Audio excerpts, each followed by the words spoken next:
Another question coming in. What is the rate today? So could you speak a little bit about, I know rates have been in the news for, seems like the last couple of months. Sure. People are always talking about rates. So could you share a little bit about the rates that you're seeing today, or just rates in general? What are you seeing? So I get that question all the time, and Mm-hmm. dance around it, but the rate is dependent upon, number one, what's your credit score? Number two, what type of down payment you're looking to do.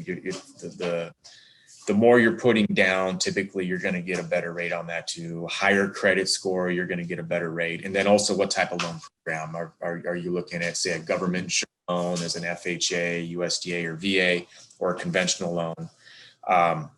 But to give an answer, say on a typical 30-year fixed conventional loan right now, rates move a little bit from day to day depending on what's going in the market, but you're looking probably anywhere between 2.625 to 2.875 typically, with considering good credit.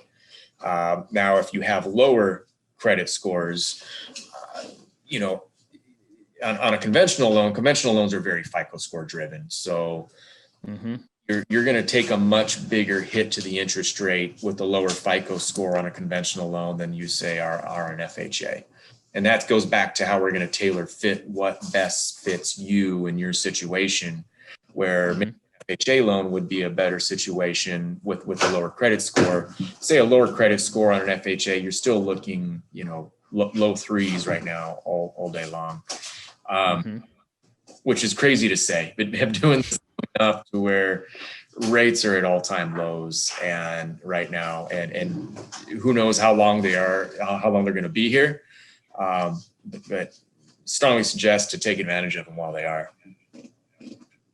Yeah, great advice. So rates today, it sounds like they're going to be different for everybody. Everybody's in a different situation.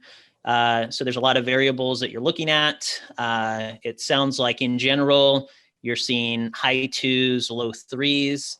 And then, really by the time that someone's done having a conversation with you and going through your process, you're going to be able to tell them exactly what their rate would be based on all the information that you've looked at. Absolutely. And that's put exactly right. But that said too, hey, this is exactly where things are as of today. Right? And being completely transparent with that, to where, a week, 2 weeks, a month from now, there's no telling where rates are going to move. I mean, they could be lower, they could be higher, but that way you know exactly where you're at. And with that said too, let's say a month from now rates are higher. The boats rise and fall in the same harbor, right? If rates are moving up, so is everybody else's, and if they're going down, everybody else plays in the same arena.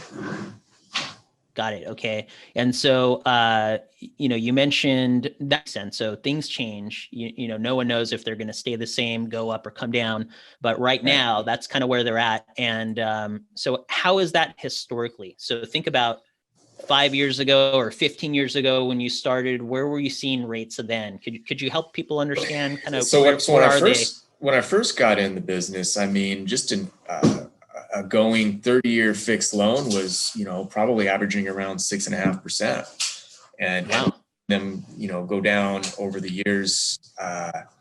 With the crash in the market, rates definitely went down, which was helped by the feds and really kind of juicing the rates to help get the housing market back on its feet.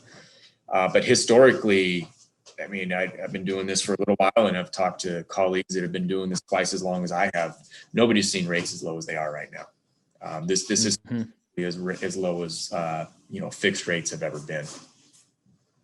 Yeah. Historical lows is where we're at. And what does that mean? From a monthly payment standpoint, let's just say somewhere right around 3%, like they are in today's environment, versus 6.5 from, when you first got started. What does that mean from a monthly payment standpoint? Well, I'd have to run some exact numbers, but it means your buying power is much more, today you might be qualified for a $350,000 home, where rates move up a point, 2 points, 3 points. Your buying power is going to go considerably down. I know a lot of people also, they're okay, our housing price is going to come down. They're kind of sitting on the fence whether they're going to jump in the market or wait to see what happens with housing prices. But even if housing prices back off a little bit and rates go up, your payment is probably still going to be higher than where you're at with these low interest rates that we have today. Okay, that makes sense. So, okay, so it sounds like with rates being as low as they are now, people are either going to maybe do one of two things. Maybe they might look at that and say, well, money costs less. Now I can buy more home. So I want to, I'm going to go to the market and I want to buy, something that maybe was a little bit out of my range before. Or someone might say, well, money costs less. I still want to get the same home, but I'm going to save maybe, $200, $300, $500 a month as compared to, where they would have been 10, 15 years ago. Is that fair? Does that sound about right? That's exactly right. And in the monthly payment, absolutely, that you're getting a good savings there. But looking at the amortization of that loan over the duration on that lower interest rate, where what you're going to pay in the total interest on that could be $50, $70, $100,000 less with that interest rate than it would be with interest rate. So I guess that gets back to, excuse me, not everybody's going to want the same thing. Some people might want to save money, control costs. Some people might have their eye on that dream home. So it really gets back to you meeting with them, understanding what are their needs, what do they want to, what do they really want to accomplish with buying their first home. Exactly right. And that is one of the big parts of the conversation that we're going to have when we first sit down.